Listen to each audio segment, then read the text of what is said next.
Hi guys, I am Tauqeer Ansari. Welcome to unlock stocks.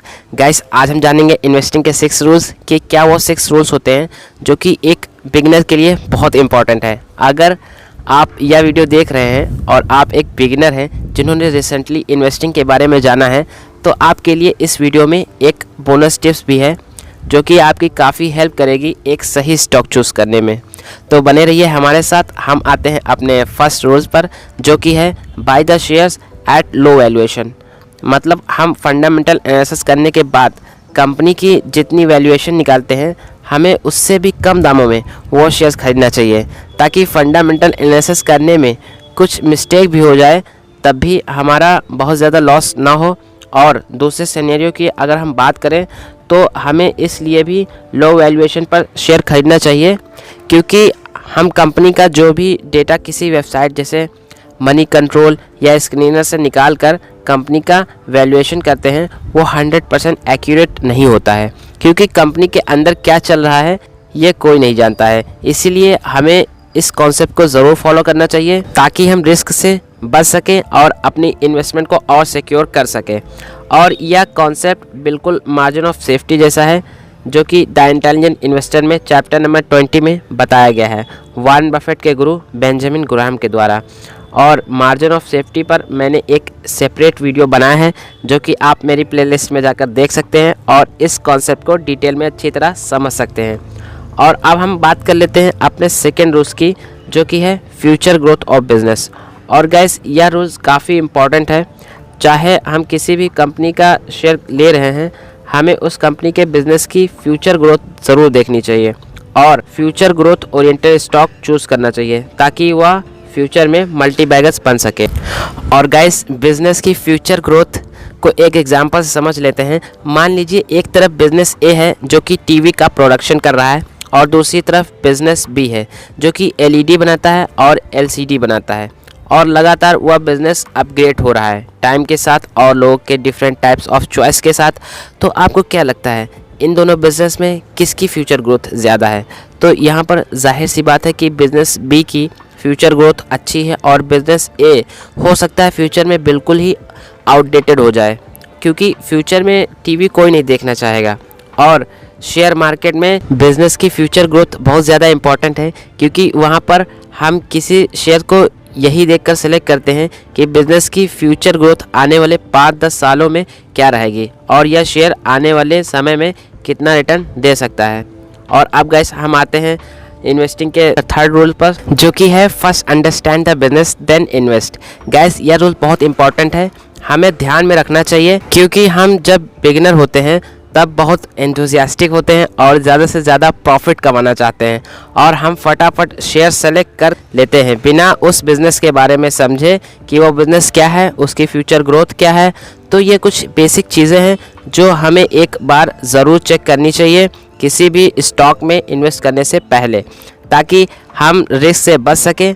और जब आप बिज़नेस के बारे में रिसर्च करें कि बिज़नेस क्या है, इसका फ्यूचर ग्रोथ कैसा है, तो वहीं पर आपको यह भी देख लेना चाहिए कि क्या कंपनी डेब्ट फ्री है, क्योंकि गाइस, यह छोटा सा एस्पेक्ट आपको बहुत बड़े लॉस से बचा सकता है। और अब हम बात कर लेते हैं फोर्थ रूल की, जो कि है invest maximum of your income. अगर आप बहुत यंग हैं और आपने अभी जॉब करना शुरू ही किया है, तो यही वो टाइम है जब आप बहुत ज़्यादा रिस्क ले सकते हैं और आपको ज़्यादा से ज़्यादा इन्वेस्टमेंट करनी चाहिए बजाय एक्सपेंसेस के, ताकि आप खूब सारी वेल्थ क्रिएट कर पाएँ, जो कि हम 20 में अपनी इनकम का एक मेजर हिस्सा लुक्स पे, गैजेट पे खर्च कर देते हैं। तो अगर आप इन ओवर एक्सपेंसेस को अवॉइड करके उसी अमाउंट को अपने पोर्टफोलियो में डालने लग जाएं और उसमें से 2 या 3 शेयर्स मल्टी बैगर्स बन जाएं, तो आप बहुत ढेर सारी वेल्थ क्रिएट कर सकते हैं। और अब हम आते हैं अपने फिफ्थ रूल पर, जो कि है डाइवर्सिफाई योर पोर्टफोलियो। गाइस, आपको अपना पोर्टफोलियो डाइवर्सिफाई करना चाहिए ताकि आपकी इन्वेस्टमेंट का रिस्क कम हो सके। इसको एक एग्जांपल से समझ लेते हैं।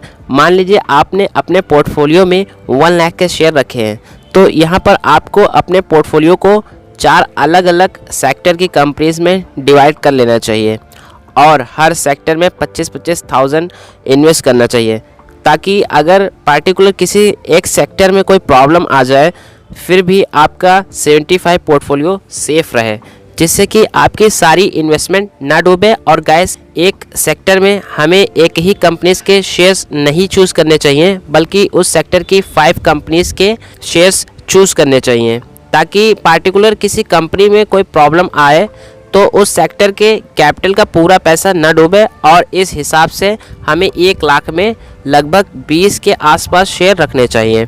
और इसका एक और सिनेरियो देख लेते हैं कि अगर आप अपने पोर्टफोलियो को बहुत ज़्यादा डाइवर्सिफाई कर देंगे, लेट सपोज 1 लाख में आपने 50 शेयर सेलेक्ट कर लिए, तो यह भी ठीक नहीं है, क्योंकि इससे आपके एक शेयर की इन्वेस्टमेंट बहुत कम हो जाएगी। तो अगर उस शेयर ने बहुत अच्छे रिटर्न भी दे दिए, फिर भी आपके पोर्टफोलियो की कैपिटल में कोई ख़ास फ़र्क नहीं पड़ेगा, क्योंकि आपकी इन्वेस्टमेंट ही उस शेयर में बहुत कम थी। इसीलिए आपको अपने पोर्टफोलियो को एक रेशियो में रखना चाहिए, ना बहुत ज़्यादा डाइवर्सिफिकेशन करना चाहिए और ना बहुत कम डाइवर्सिफिकेशन करना चाहिए। और अब गाइस, हम आते हैं अपने लास्ट रूल पर, जो कि है start investing in early age. हमें इन्वेस्टिंग अपनी अर्ली एज से स्टार्ट करनी चाहिए, ताकि हम पावर ऑफ कंपाउंडिंग का पूरा बेनिफिट ले सकें। क्योंकि गाइस, पावर ऑफ कंपाउंडिंग एक ऐसी चीज़ है जो टाइम के साथ स्पीड पकड़ती है।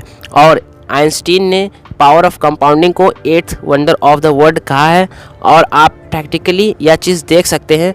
आप गूगल पर किसी भी SIP कैलकुलेटर को ओपन कर लीजिए और मंथली जितना भी अमाउंट आपको इन्वेस्ट करना है वो मेंशन कर लीजिए।